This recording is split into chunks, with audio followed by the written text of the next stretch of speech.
कत जाय रे, कत जाय रे, घर लागो रंग,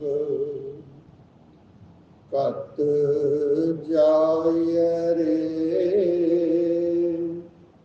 घर लागो रंग।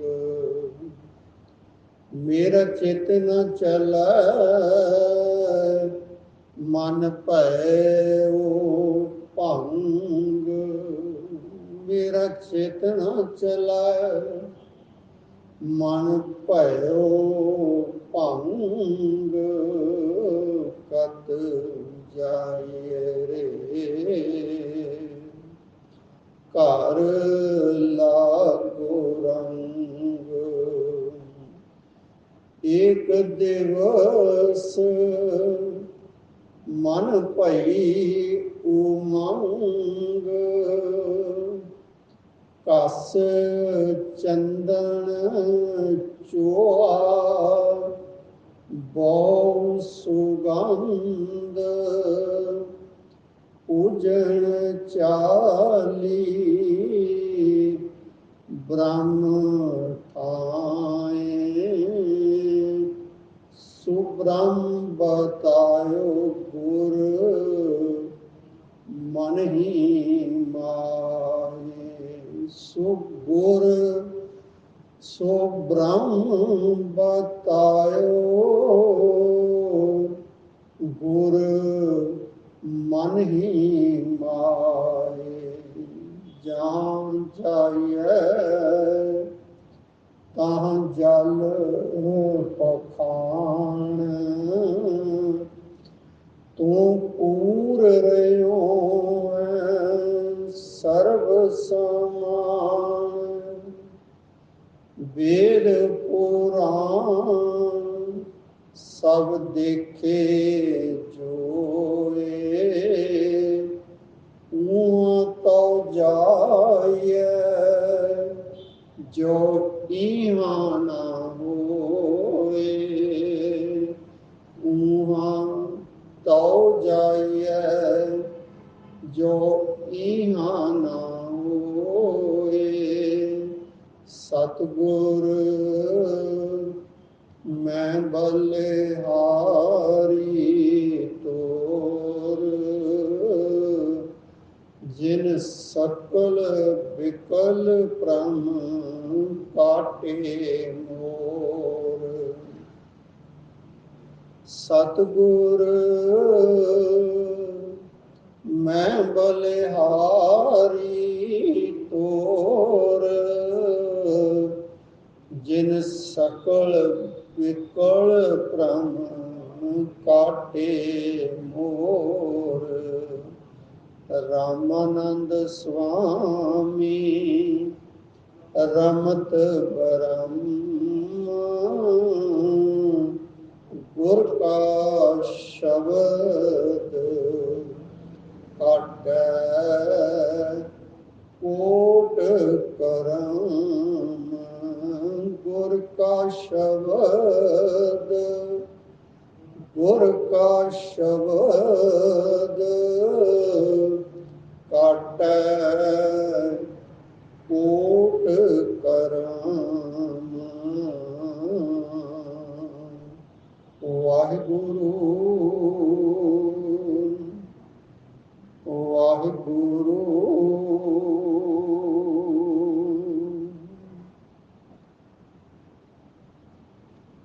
हिरदा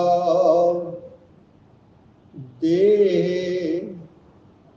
ना होती औदू,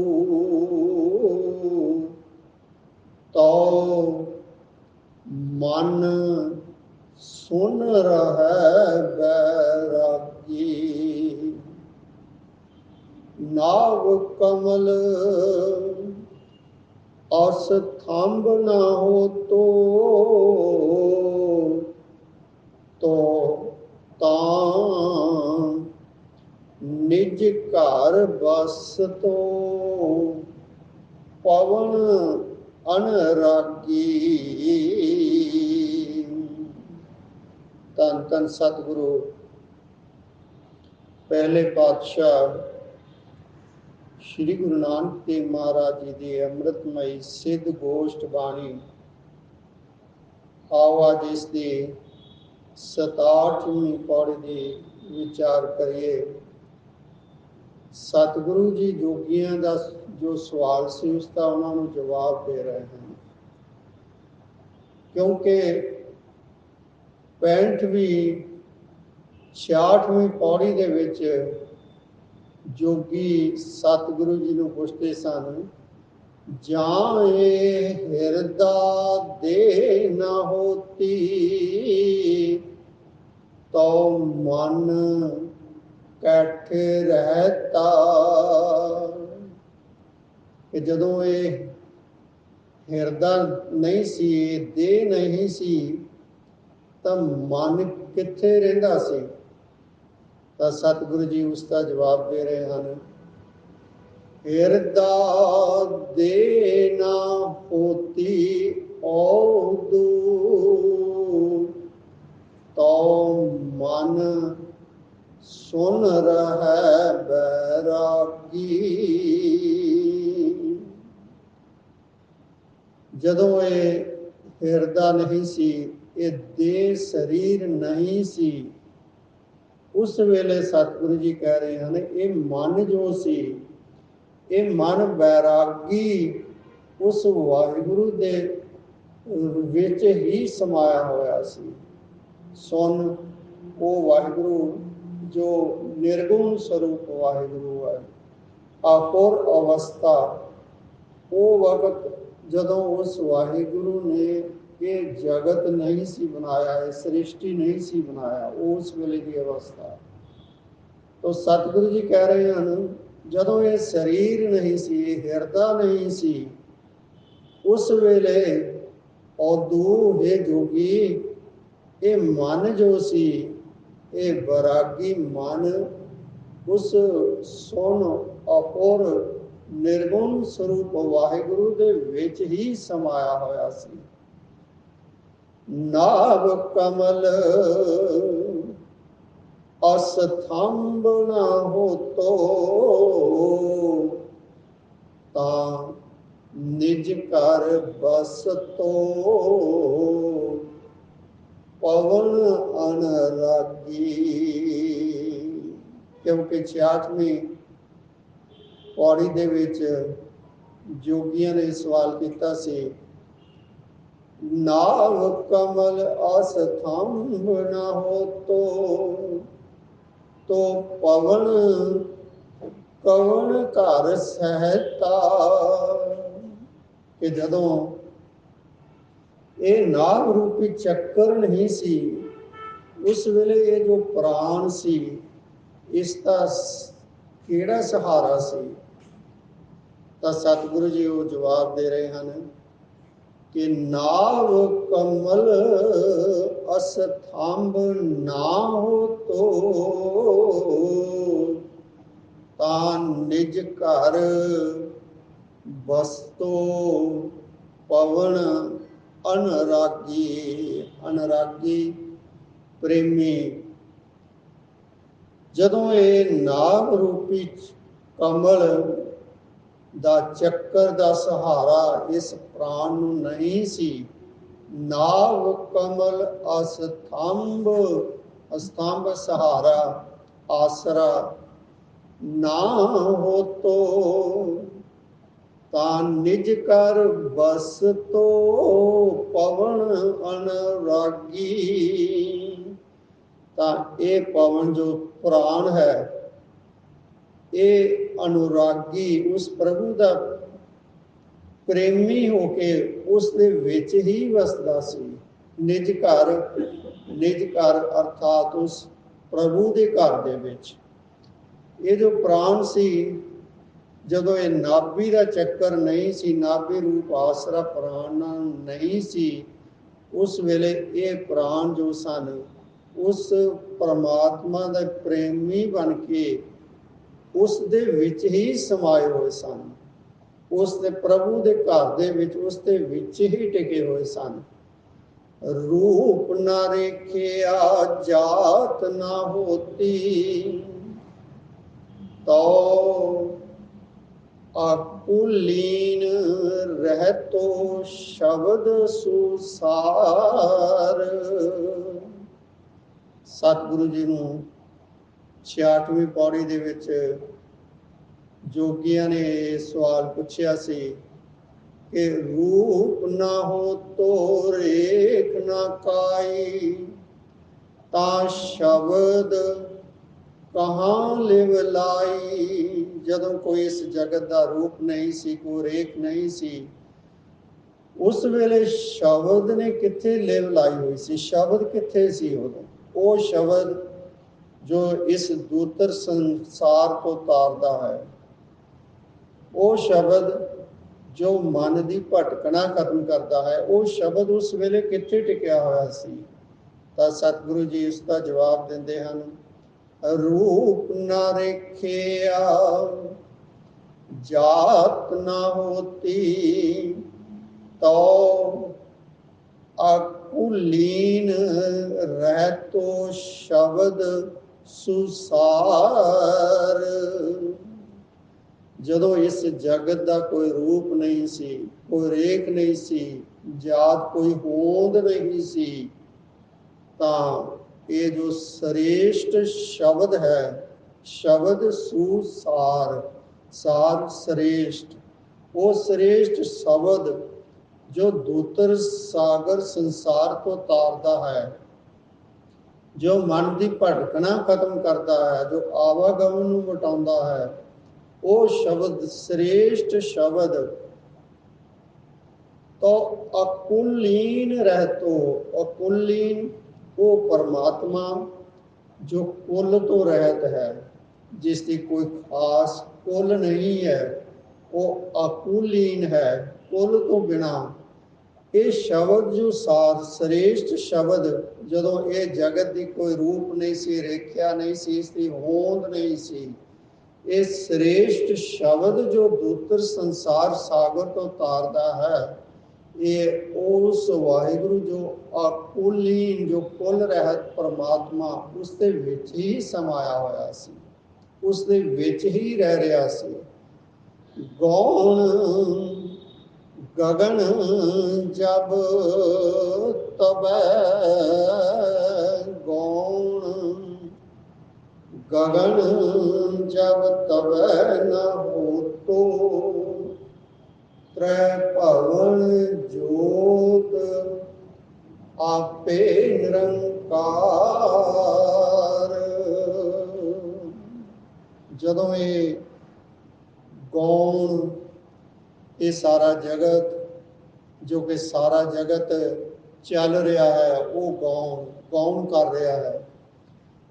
गगन आकाश जब तबै न हो, तो जदों ये सब कुछ नहीं सी, त्रै भवन जोत आपे निरंकार, तो वो निरंकार आकार रहत वाहिगुरु जो हुण त्रै भवनां दे विच जिसकी जोत समाई हुई है, त्रै भवन जोत, वो आकार रहत अकाल पुरख, वो प्रभु जिसकी हुण त्रै भवन जोत, जिसकी त्रै भावना दे विच सारी सृष्टि दे विच हुण जोत समाई हुई है।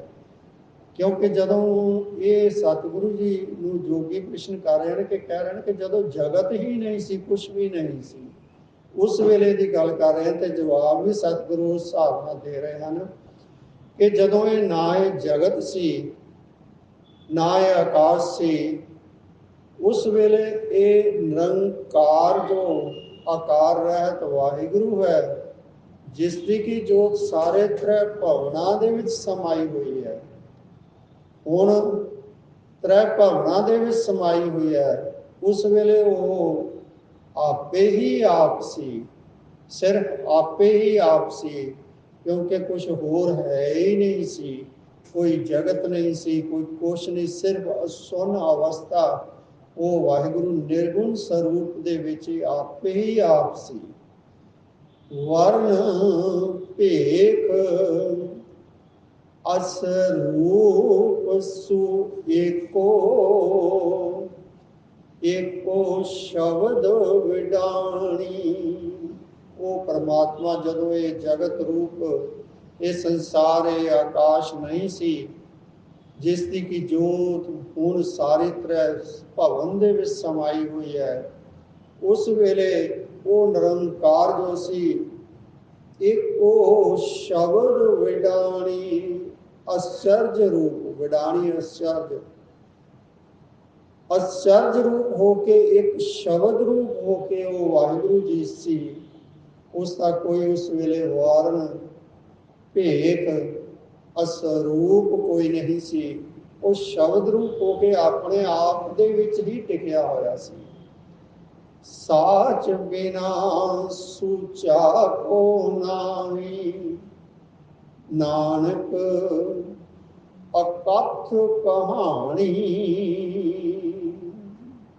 ਸਤਿਗੁਰੂ ਜੀ ਅਖੀਰ ਤੇ ਆ ਕੇ ਇਸ ਪੌੜੀ ਦੇ ਵਿੱਚ ਉਪਦੇਸ਼ ਕਰਦੇ ਹਨ, ਇਹ ਨਾਨਕ ਉਹ ਸਾਚ ਜੋ ਹੈ, ਜੋ ਸਦਾ ਰਹਿਣ ਵਾਲਾ ਹੈ, ਜਿਸ ਦੀ ਕਿ ਅਕਥ ਕਹਾਣੀ ਹੈ, ਜਿਸ ਦੀ ਕਹਾਣੀ ਕਥੀ ਹੀ ਨਹੀਂ ਜਾ ਸਕਦੀ, ਕਿਉਂਕਿ ਉਹ ਬੇਅੰਤ ਹੈ। ਉਸ ਦੇ ਗੁਣ ਹੀ ਨਹੀਂ ਕਹੇ ਜਾ ਸਕਦੇ, ਉਸ ਬਾਰੇ ਕੋਈ ਦੱਸਿਆ ਹੀ ਨਹੀਂ ਜਾ ਸਕਦਾ। ਉਹ ਸਾਚ ਜੋ ਸਦਾ ਰਹਿਣ ਵਾਲਾ ਹੈ, ਜਿਸ ਦੀ ਕਹਾਣੀ ਅਕਥ ਹੈ। ਸਾਚ ਬਿਨਾ ਸੂਚਾ ਕੋ ਨਾਹੀ, ਉਸ ਸੱਚੇ ਨੂੰ ਮਿਲਣ ਤੋਂ ਬਿਨਾ ਕੋਈ ਵੀ ਸੁੱਚਾ ਨਹੀਂ ਹੋ ਸਕਦਾ। ਉਹ ਵਾਹਿਗੁਰੂ ਨੂੰ ਮਿਲਣ ਤੋਂ ਬਿਨਾ ਸੱਚਾ ਜੋ ਸਦਾ ਫਿਰ ਰਹਿਣ ਵਾਲਾ ਵਾਹਿਗੁਰੂ ਹੈ, ਉਸ ਨੂੰ ਮਿਲਣ ਤੋਂ ਬਿਨਾ ਕੋਈ ਵੀ ਸੁੱਚਾ ਨਹੀਂ ਹੋ ਸਕਦਾ, ਕੋਈ ਵੀ ਪਵਿੱਤਰ ਨਹੀਂ ਹੋ ਸਕਦਾ। ਕਿਉਂਕਿ ਇਸ ਸਿੱਧ ਗੋਸ਼ਟ ਬਾਣੀ ਦੇ ਜਿਹੜੇ ਰਹਾਉ ਦੀ ਤੁਕ ਹੈ, ਉਸ ਰਹਾਉ ਦੇ ਵਿੱਚ ਵੀ ਸਤਿਗੁਰੂ ਜੀ ਇਹ ਉਪਦੇਸ਼ ਕਰ ਰਹੇ ਹਨ, ਕਿਆ ਭਵੀਐ ਸੱਚ ਸੂਚਾ ਹੋਏ, ਸਾਚ ਸ਼ਬਦ ਬਿਨ ਮੁਕਤ ਨ ਕੋਏ। ਕਿਆ ਭਵੀਐ, ਕਿਉਂ ਦੇਸ਼ ਦੇਸ਼ਾਂਤਰਾਂ ਤੇ ਹੋਰ ਜਗ੍ਹਾ ਤੇ ਭਵੀਐ। ਸੱਚ ਸੂਚਾ ਹੋਏ, ਸੱਚੇ ਦੇ ਵਿੱਚ ਟਿਕਿਆ, ਉਹ ਸੱਚ ਜੋ ਸਦਾ ਰਹਿਣ ਵਾਲਾ ਹੈ, ਉਹ ਅਵਿਨਾਸ਼ੀ ਪੁਰਖ, ਬਾਕੀ ਸਭ ਵਿਨਾਸ਼ਵਾਨ ਹਨ। ਉਹ ਸੱਚਾ ਜੋ ਹੈ, ਕਿਆ ਪਵੀਐ ਸੱਚ ਸੂਚਾ ਹੋਏ। ਉਸ ਸੱਚ ਦੇ ਵਿੱਚ ਟਿਕ ਕੇ ਹੀ, ਉਸ ਸੱਚ ਦੇ ਨਾਲ ਮਿਲ ਕੇ ਹੀ ਸੁੱਚਾ ਹੋਇਆ ਜਾ ਸਕਦਾ ਹੈ, ਪਵਿੱਤਰ ਹੋ ਜਾ ਸਕਦਾ ਹੈ। ਕਿਆ ਪਵੀਐ ਸੱਚ ਸੂਚਾ ਹੋਏ, ਸਾਚ ਸ਼ਬਦ ਬਿਨ ਮੁਕਤ ਨ ਕੋਏ। ਅਤੇ ਉਸ ਸਤਿਗੁਰੂ ਦੇ ਸੱਚੇ ਸ਼ਬਦ ਤੋਂ ਬਿਨਾ ਕਿਸੇ ਨੂੰ ਵੀ ਮੁਕਤੀ ਨਹੀਂ ਪ੍ਰਾਪਤ ਹੁੰਦੀ। ਤੋ ਇੱਥੇ ਵੀ ਸਤਿਗੁਰੂ ਜੀ ਇਹ ਉਪਦੇਸ਼ ਕਰਦੇ ਹਨ ਕਿ ਸਾਚ ਬਿਨਾ ਸੂਚਾ ਕੋ ਨਾਵੀ, ਨਾਨਕ ਕਥ ਕਹਾਣੀ। ਉਹ ਕਥ ਜਿਸ ਦੀ ਕਹਾਣੀ ਹੈ, ਜੋ ਸੱਚਾ ਹੈ, ਉਸ ਨੂੰ ਮਿਲਣ ਤੋਂ ਬਿਨਾ ਕੋਈ ਵੀ ਸੁੱਚਾ ਨਹੀਂ ਹੋ ਸਕਦਾ, ਪਵਿੱਤਰ ਨਹੀਂ ਹੋ ਸਕਦਾ। ਇਸ ਕਰਕੇ ਉਸ ਸੱਚੇ ਦੇ ਨਾਲ ਜੁੜੀਏ। ਇਹ ਸੱਚੇ ਦੀ ਅਕਥ ਕਹਾਣੀ ਹੈ, ਜਿਹੜੀ ਕਿ ਕਹਾਣੀ ਕਹੀ ਨਹੀਂ ਜਾ ਸਕਦੀ, ਅਕਥ ਹੈ। ਉਸ ਬਾਰੇ ਵਰਣਨ ਕਰਨਾ ਅਕਥ ਹੈ। ਇਹ ਸਤਿਗੁਰੂ ਜੀ ਕਹਿ ਰਹੇ ਹਨ ਕਿ ਉਹ ਵਾਹਿਗੁਰੂ ਦੇ ਵਿੱਚ ਮਿਲ ਕੇ ਹੀ, ਉਸ ਵਾਹਿਗੁਰੂ ਨੂੰ ਮਿਲ ਕੇ ਹੀ ਸੁੱਚਾ ਹੋਇਆ ਜਾ ਸਕਦਾ ਹੈ, ਪਵਿੱਤਰ ਹੋਇਆ ਜਾ ਸਕਦਾ ਹੈ। ਸਤਿਗੁਰੂ ਕਿਰਪਾ ਕਰਨ, ਅਸੀਂ ਉਸ ਸੱਚੇ ਦੇ ਗੁਣ ਗਾਈਏ, ਕਿਉਂਕਿ ਸੱਚੇ ਦੇ ਵਿੱਚ ਤਾਂ ਹੀ ਸਮਾਇਆ ਜਾ ਸਕਦਾ ਹੈ, ਉਸ ਨੂੰ ਮਿਲਿਆ ਜਾ ਸਕਦਾ ਹੈ, ਜਦੋਂ ਅਸੀਂ ਉਸ ਦੇ ਗੁਣ ਗੁਰੂ ਦੇ ਬਖਸ਼ੇ ਹੋਏ ਸ਼ਬਦਾਂ ਦੇ ਰਾਹੀਂ ਗਾਉਂਦੇ ਹਾਂ।